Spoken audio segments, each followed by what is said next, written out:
What's up guys, welcome to your 20th Python tutorial. In this tutorial I'm going to be showing you guys how to build your first actual program. So finally we're done testing stuff out. I taught you guys all the basics, taught you guys all you need to know.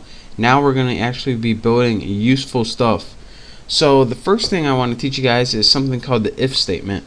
Now what the if statement does is, in plain terms, it checks if a test is true, a test or condition as they're called. And if it's true, it's going to execute a certain block of code.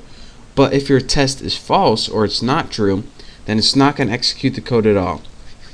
And this is how in computer language you can get your computer to do a certain thing if a certain condition is met. But you can get to skip something if another condition is met or if it isn't met. So it's a lot easier just to show you guys, and I'll talk you guys through it if I do. So go ahead and open up your file, new window, and this will bring up your new I don't know what it's called, just as whatever program you use to write Python in. And again, remember you have to save it before you run it, just a little reminder. So once you got that up, you're ready to start writing your actual programs. So let me first get a variable. So let's write something called tuna, and you can set it to equal to anything you want. I'm going to set mine equal to fish. And notice when you press enter in this, it doesn't automatically run because you're actually writing a real Python program right now, not just goofing around. So next I want to tell you guys about the if statement. Now again, the syntax for the if statement is simply if. And after you write if, you want to give Python a test. Now let's go ahead and give the only test we can to see if tuna is equal to fish. So let's go ahead and write tuna, and when you're testing you use two equal signs instead of one. When you use one equal signs, it means you're having a variable and setting it to a value, and we're not getting a variable and setting it to value, we're just testing if it's the value right now. So let's test if that variable is equal to fish. Now after your test, what you have to do in every condition is write a colon, not a semicolon, just a regular colon. Then once you're done with your test in your if statement, go ahead and press enter. Now under your if statement, here's what's going to happen. If this test is true, which it is, tuna is equal to fish, you're going to want to give it a piece of code to execute. So let's go ahead and give it a certain piece of code. Let's give it something real simple. Print a statement. Make it single quotes. Print, this is a fish. Alright. So if tuna equals fish, which it does, we want you to print out, this is a fish alright. And another thing that I want you guys to take note of before I run this program, as you can see, this little piece of code is indented right here. Whenever you press enter after this sign, it automatically indents.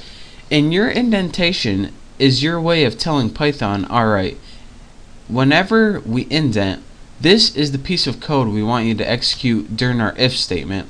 Anything that's not indented is completely different than the if statement and something else. And this is very important to Python, and you'll be seeing this a lot later on. So let me go ahead and run this block of code, and I'll talk you guys through after I do it, I guess. So go ahead and press 5. It's going to give you, F5, and it's going to give you that. And you're going to get this little statement. This is a fish alright. So this statement was true, and it ran that block of code and printed that out. So as you can see, this is what it printed. And let me tell you guys one more time why this happened. We have a variable, tuna, and set it equal to fish. We wrote, alright, we're going to give you a test. If tuna is equal to fish, we want you to do something. We want you to print out this statement. This is a fish alright.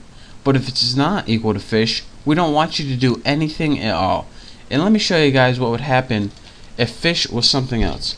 Say if tuna was equal to bass, what would happen?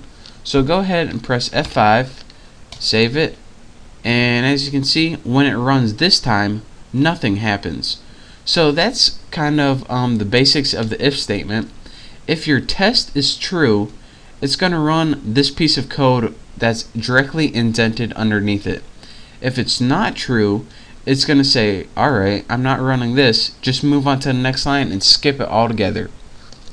So again, to summarize this, Your if statement takes a piece, or excuse me, your if statement takes a test and tests it. If the test is true, it's going to execute the block of code under it. And if it's not true, it's not going to do anything at all. So again, this syntax is very important, where you say if test colon, and don't forget that colon, and also don't forget to indent. And once you remember those simple things, you are ready to write basic if statements. So this is your very first intro to an actual program. So in the next tutorial, I'll be showing you guys how to do something else that's really cool. So don't forget to watch for my next tutorial. So again, thank you guys for watching. Don't forget to subscribe, and I'll see you guys next time.